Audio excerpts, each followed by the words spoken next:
এই ব্রাজিলে ফাভেলাই হলো বস্তি, আর তার মধ্যে সবচেয়ে বড়, ভয়ঙ্কর, বিখ্যাত এবং চেনা জানা বস্তিটি হলো রোসিনো।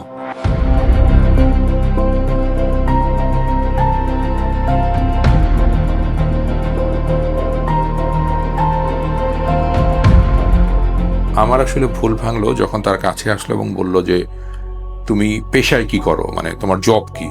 আমি যখন জার্নালিস্ট বলেছি তখন তারা আমার ব্যাগ নিয়ে নিয়েছে।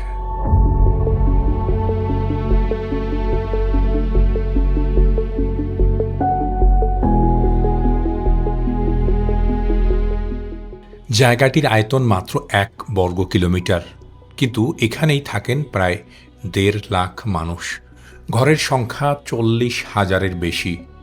যেন মানুষ আর ঘরে ঠাসা এক ভূমি, যার গায়ে গায়ে পায়ে পায়ে শুধু মানুষেরই বসতি। এখানে একবার ঢুকলে আর বের হওয়া প্রায় অসম্ভব। অনেকে দুনিয়ার নরক হিসেবে চিহ্নিত করেন এই বস্তিটিকে। বলা হয় এই জায়গা থেকে হয় না এমন অপরাধ দুনিয়াতেই নেই। আবার এই বস্তিতেই আছে অনেক মানবিক গল্প, জানিয়ে হলিউডে বিখ্যাত সিনেমা হয়েছে। City of god, elite squad, fast furious 5 তো আপনারা অনেকেই দেখেছেন। এ হলো বিশ্ববিখ্যাত সেই বস্তি রোচিনা, যার নাম ফাভেলা অব ব্রাজিল।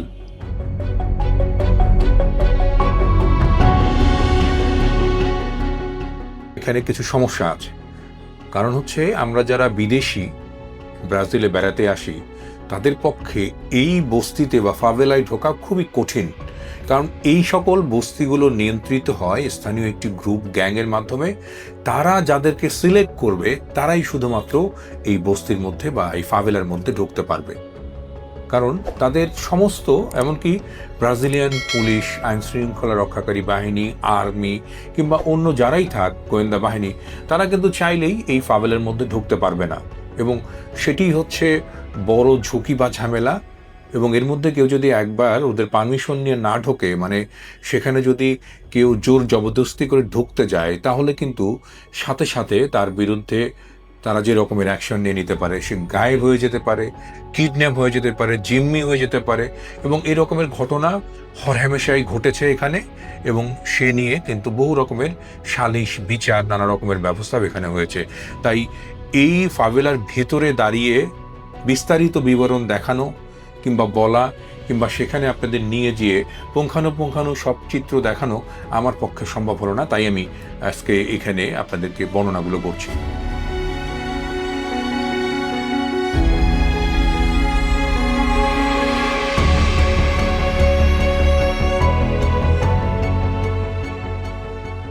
বিশ্বের 5ম বড় দেশ ব্রাজিলে এমন বস্তি বা ফাভেলা আছে প্রায় 15,000। 21 কোটি জনসংখ্যার প্রায় 2 কোটি থাকেন এসব বস্তিতে। আর রিও ডি জেনেরিও তো ফাভেলার জন্য বিখ্যাত এই দেশে। এই শহরে এমন বস্তি আছে 900টি, যার মধ্যে সবচেয়ে বড় আর বিখ্যাত কুখ্যাত রোচিনা। সাগরের পার, টিলার গা বেয়ে উঠে যাওয়া এই বস্তিতে মানুষ থাকতে শুরু করে 1890 সাল থেকে। ব্রাজিলে দাস প্রথা শেষ হওয়ার পর অনেক মানুষ কাজের খোঁজে শহরে আসেন, কিন্তু শহর তখন একেবারেই ছোট। সেখানে থাকার জায়গা নেই, ব্যয়ও অনেক। তাই এক সময়ে কৃষিকাজ করার জন্য পরিবার পরিজন নিয়ে পাহাড়ের ঢালে অস্থায়ী ঘর বানিয়েই থাকতে শুরু করেন মানুষেরা। এর আশেপাশেই তারা শুরু করেন চাষাবাদ। রোচিনা মানে ছোট্ট কৃষি খামার। আসলে একসময় খামারই ছিল এটি। এখন পৃথিবীর অন্যতম ঘন বসতিপূর্ণ বস্তি, যেখানে প্রায় 1.5 লাখ মানুষ মাথা গুঁজে আছেন, যাকে নিয়ে নানা গল্প আর কাহিনী দুনিয়া জুড়ে। এক লোমহর্ষক ঘটনা আমি নিজেও প্রত্যক্ষ করলাম। আমি মনে করলাম যে না, আমি তো যাবো একজন ট্যুরিস্ট হিসেবে। এবং সেই মতে কিন্তু ফাভেলাগুলোতে এখন বিদেশি ট্যুরিস্টদের জন্য একটা অপরচুনিটি তৈরি হয়েছে। তারা প্যাকেজ দিচ্ছে যে দিনের বেলা ক্যামেরা ছাড়া একটি নির্ধারিত বাসে কেউ যদি রিও ডি জেনেরিও শহরের একটি স্পষ্ট জায়গা থেকে ওখানে যেতে চান, সেজন্য কিছু ট্রাভেল বা ট্যুরিজম এজেন্সি প্যাকেজ করেছে, তা শুধু দিনের বেলার জন্য। তো এই প্যাকেজগুলোতেও গিয়েও অনেকে বিপদে পড়েছেন। তো আমি প্রথমে পরিচিত হলাম ওখানে এক উবার ট্যাক্সি চালকের সাথে। উবার চালক যে ইয়াং ছেলে, সে আমাকে বললো যে তোমাকে আমি নিয়ে যাব, কারণ আমি উবারে চলাচল করতে গিয়েই তার সাথে পরিচয় হলো। তো প্রথমে আমি তাকে কন্ট্যাক্ট করলাম, ঠিক আছে চলো। আমাদের US ডলারে তার সাথে আমার $100 কন্ট্যাক্ট হলো। সে বললো যে তোমাকে আমি নিয়ে যাব, আমার বাড়ি ওখানে, তুমি আমার ওখানে যাবা, তুমি ঘুরে ফিরে দেখবা, ছবি তুলবা, কোনো সমস্যা নাই। যাই হোক, তার উপর ভরসা করে গেলাম। আমি অন্যদের কথা পাত্তা নেই দিয়ে, কিন্তু ওই রচুনা ফাভেলার যে 4 নম্বর গেট, তা দিয়ে ঢোকার পর তিনটা ছোট ছোট গলি আছে, ওখানে আর গাড়ি যায় না। সে গাড়িটা এক জায়গায় রেখে আমাকে নিয়ে একটা রেস্টুরেন্টে অপেক্ষা করতে বলে সে চলে গেল সামনে। একটু পরে দেখলাম আরও 2-3 জনকে সাথে নিয়ে আসলো। যাই হোক, আমি মনে করলাম যে তারই বন্ধু মানুষ, কিন্তু আমার আসলে ভুল ভাঙলো যখন তার কাছে আসলো এবং বলল যে তুমি পেশায় কি করো, মানে তোমার জব কি। আমি যখন জার্নালিস্ট বলেছি তখন তারা আমার ব্যাগ নিয়ে নিয়েছে। এটা আমার কাছে বিশাল একটা ভয়ের ব্যাপার ছিল, কারণ আমি ব্রাজিলে গেছি, ব্যাগের মধ্যে আমার পাসপোর্ট, ব্যাগের মধ্যে আমার ক্যামেরা, ব্যাগের মধ্যে আমার ডলার, এভরিথিং। তো আমি মানে কিছু বলতে পারছিলাম না, আমার মানে গা হাত পা কাঁপতেছে। পরে আমি ওই রকম না দেখে, মানে খুব ভয় পাওয়ার একটা ভঙ্গি করে আমি ওখানে রাখে টুলের মতো ছিল, সেখানে বসে বললাম। তারপরে যে 2 জনকে সাথে নিয়ে এসেছিল আমার ওই ট্যাক্সি ড্রাইভার, সে 2 জন তো আমার ল্যাঙ্গুয়েজ বুঝতে পারছিল না, তারা পর্তুগিজে কথা বলে, আমি বলতেছিলাম হচ্ছে আপনার ইংলিশে। তো যাই হোক, আমার যে ট্যাক্সি ড্রাইভার ও বুঝতে পারতেছিল, ওকে আমি আমার ফোন থেকে ট্রান্সলেট করে পর্তুগিজে কথা বলতে চাচ্ছিলাম, কিন্তু হঠাৎ করে একজন আমার ফোনটা টেনে নিল। এইরকম একটা ভয়ঙ্কর পরিস্থিতির মধ্যে অনেক বুঝিয়ে শুনিয়ে, তোমরা যে সমস্যার মধ্যে আছো, তোমাদের অধিকার বঞ্চনা, তোমাদের বৈষম্য, এই যে ব্রাজিলে অনেক মানুষ অভাবী, অনাহারী, তারপরে পরিবেশ বিপন্ন, এই সকল কথাগুলো আমি ওই আমার যে ট্যাক্সি ড্রাইভার তার মাধ্যমে বোঝানোর পর, আমি আসলে ওখানে আমাদের কোনো পাওয়ার প্লে করতে যাইনি, কিংবা আমি কোনো উঁচু স্বরে কথা বলিনি, খুবই বিনয়ের সাথে। মানে আমি খুব ভয় পেয়েছি, এরকম একটা পর্যায়ে তারা আমাকে বললো তুমি ব্যাগ নাও, এখান থেকে চলে যাও। যাই হোক, আমি ওই আমার ট্যাক্সি ড্রাইভারকে শুধু অনুরোধ করলাম যে প্লিজ আমাকে তুমি এখান থেকে বাইরে একটা রাস্তা পর্যন্ত দিয়ে দাও, তোমার ট্যাক্সি আর আমার দরকার নেই, আমি তো উঠবও না, জাস্ট আমাকে বের করে দাও, আমি চলে যাবো। যাই হোক, পরে ওখান থেকে বের হয়ে এসেই আমি একটা মোটর বাইক, আপনারা সবাই জানেন যে ব্রাজিলে উবারে মোটর বাইকও পাওয়া যায় এবং ওখানকার লোকাল সার্ভিস আছে, আমি মোটর বাইকে খুব তড়িঘড়ি করে আমার হোটেলে ফিরি। এই হচ্ছে আমার নরক দেখে ফেরার অভিজ্ঞতা, মানে ব্রাজিলের রিও ডি জেনেরিওর বস্তি দেখে ফেরার অভিজ্ঞতা। তো যারা কেউ যাবেন ওখানে, ট্যুর হোক আর যাই হোক, সরকারি বেসরকারি যেভাবেই হোক, আমার মনে হয় জিনিসটা অ্যাভয়েড করা খুব ভালো হবে।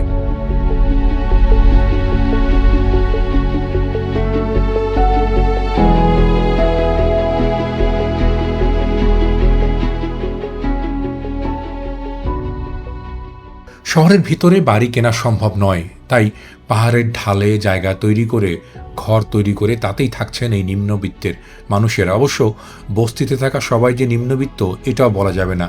এই বস্তিতে ঘর আছে, ব্যবসা বাণিজ্য করেন, আবার শহরের ভেতরে গিয়ে আলিশান কিংবা বিলাসবহুল বাড়িতে, ফ্ল্যাটেও থাকেন কেউ কেউ। এই বিশাল জনবসতির কোনো মাস্টার প্ল্যান নেই, নেই নিয়ম কানুন বা আইন।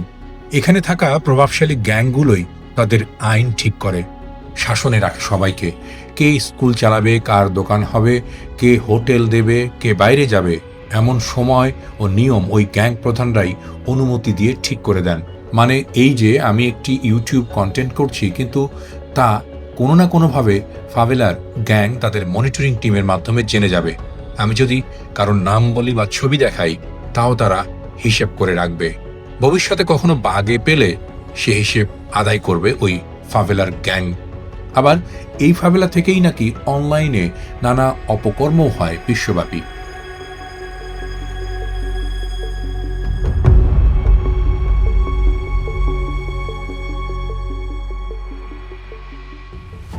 আমি এই কারণে ভয়ঙ্কর বলছি যে এই যে ফাভেলার কথা বললাম আজকে, রোচিনা রিও ডি জেনেরিওতে, এখানে গত বছরের ডিসেম্বরে একটি অভিযান হয়েছিল এবং সেই অভিযানে প্রথমে পুলিশ আসে, পুলিশকে তারা মেরে ফেলে এবং তারপরে আর্মি, অন্যান্য বাহিনী, হেলিকপ্টার, সাঁজোয়া যান, বিভিন্ন গোয়েন্দা সংস্থা সমূলে সবাই মিলে এখানে যখন অভিযান চালায় তখন বেশ কয়েকজন মারা যায়। সংখ্যাটা স্পষ্ট করে বলা হয়নি, কেউ বলছেন 15, কেউ বলছেন 10। তো এর মধ্যে পুলিশ সদস্য বা সেনাবাহিনীর সদস্যরাও রয়েছিলেন। তো এত ভয়ঙ্কর এখানে। আমরা আমাদের ঢাকা শহর কিংবা ভারতের মুম্বাইয়ে কিছু বড় বড় বস্তির কথা জানি যেখানে ক্রিমিনালরা থাকে বা ক্রাইম হয় প্রচুর, কিন্তু ব্রাজিলের এই জায়গাটিতে ক্রাইমের ধরনটা পুরোপুরি ভিন্ন। এখানে যে বস্তিগুলোতে যারা ক্রিমিনাল আছে তাদের কাছে একাধারে আপনার খুব উন্নত আধুনিক মরণাস্ত্র রয়েছে।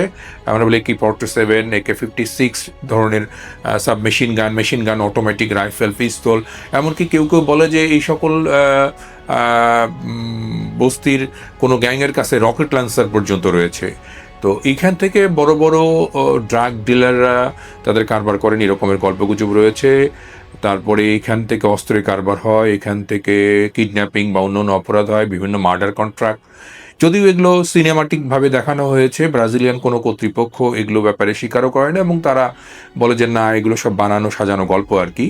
তো আমরা যখন প্রথম ঢোকার চেষ্টা করলাম ব্রাজিলে এসে, আমি তো প্রথমে সাও পাওলো এসেছি, সাও পাওলো থেকে বেলেম থেকে রিও ডি জেনিরিওতে। তা আমাদের যারা বাংলাদেশি প্রবাসী বন্ধু ছিলেন তারা প্রায় সবাই নিষেধ করলেন যে না, প্লিজ আপনি ওইখানে যাবেন না। প্রথমত আপনি বাংলাদেশি, আমাদের এক বাংলাদেশি এর আগে ওখানে গিয়েছিলেন এবং তাকে তারা আটক করে তার সমকক্ষ বা তার পরিচিত অনেককে নিয়ে এসে ক্ষতিপূরণ আদায়ের চেষ্টা করেছিল।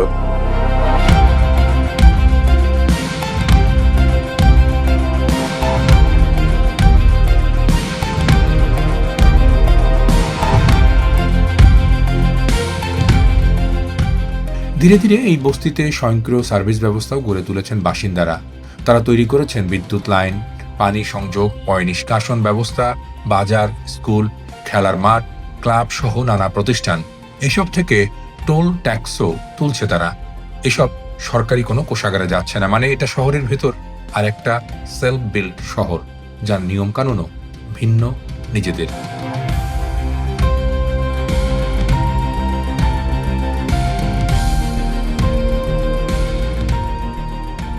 আবার সাফল্যের গল্পও আছে ফাভেলাতে।